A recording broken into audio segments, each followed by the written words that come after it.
తాడేపల్లిలోని మాజీ సీఎం జగన్ నివాసం వద్ద గడ్డి దహనం ఘటనలో సొంత పార్టీ వారి ప్రమేయంపై అనుమానాలు వ్యక్తమవుతున్నాయి. జగన్ నివాసం వద్ద ఉన్న 2 సీసీ కెమెరా ఫుటేజ్ ఇవ్వాలని పోలీసులు 2 దఫాలు నోటీసులు ఇచ్చినా ఇంతవరకు ఇవ్వకపోవడంతో అనుమానాలకు బలం చేకూరుతోంది.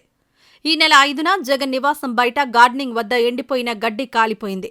దీనిపై వైసీపీ నాయకులు రాద్ధాంతం చేశారు. ఏదో కుట్ర చేస్తున్నారంటూ ఆరోపించారు. వైసీపీ నేతల ఆరోపణలపై ప్రభుత్వం కూడా సీరియస్గా స్పందించింది. ఈ ఘటనపై పూర్తి స్థాయిలో దర్యాప్తు చేసి అందుకు కారణాలు వెలికితీసి చట్ట ప్రకారం చర్యలు తీసుకోవాలని ఆదేశించింది.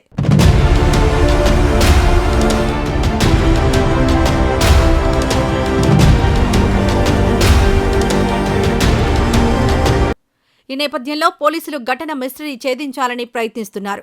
ముందుగా ఆ రోడ్డులో ఉన్న సీసీ కెమెరా ఫుటేజ్లన్నింటినీ క్షుణ్ణంగా పరిశీలించారు. గడ్డి దహనమైన ప్రాంతంలో సీసీ కెమెరాలు లేకపోవడంతో ఈ ఘటనకు దారితీసిన కారణాలు వెల్లడి కాలేదు. ఈ నెల 7న జగన్ నివాసం వద్ద ఉన్న 2 సీసీ కెమెరా ఫుటేజ్లను ఇవ్వాల్సిందిగా పోలీసులు నోటీసులు జారీ చేశారు. అయితే వైసీపీ నుంచి కానీ జగన్ నివాసం నుంచి కానీ ఏ స్పందన రాలేదు. దీంతో ఈ నెల 10న మరోసారి పోలీసులు నోటీసులు జారీ చేశారు. ఆ మరుసటి రోజు 11వ తేదీన వైసీపీ నాయకులు పోలీసులను కలిసి జగన్ నివాసం వద్ద ఉన్న సీసీ కెమెరాలు సరిగా పనిచేయడం లేదని చెప్పారు.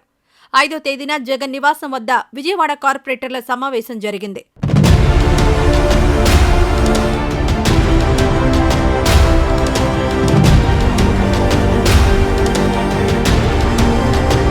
ఈ సమావేశానికి వైసీపీ కార్పొరేటర్లు ఎవరెవరు వచ్చారో తెలియజేశారు.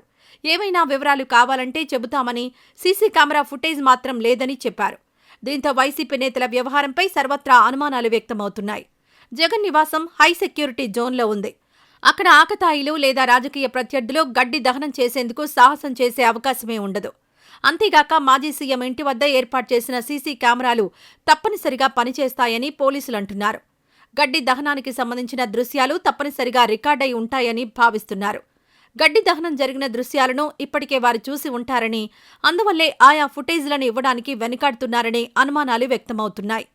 ఈ వీడియో నచ్చితే లైక్ చేయండి. అలాగే మా ఛానల్ ని ఫస్ట్ టైం కనుక చూస్తున్నట్టయితే ఇప్పుడే సబ్స్క్రైబ్ చేసుకుని పక్కనే ఉన్న గంట సింబల్ ని యాక్టివేట్ చేసుకోండి. అప్పుడే మేము పెట్టే ప్రతి వీడియో మీకు నోటిఫికేషన్ గా వస్తుంది. అలాగే ఈ వీడియో పూర్తిగా చూసినందుకు ధన్యవాదాలు.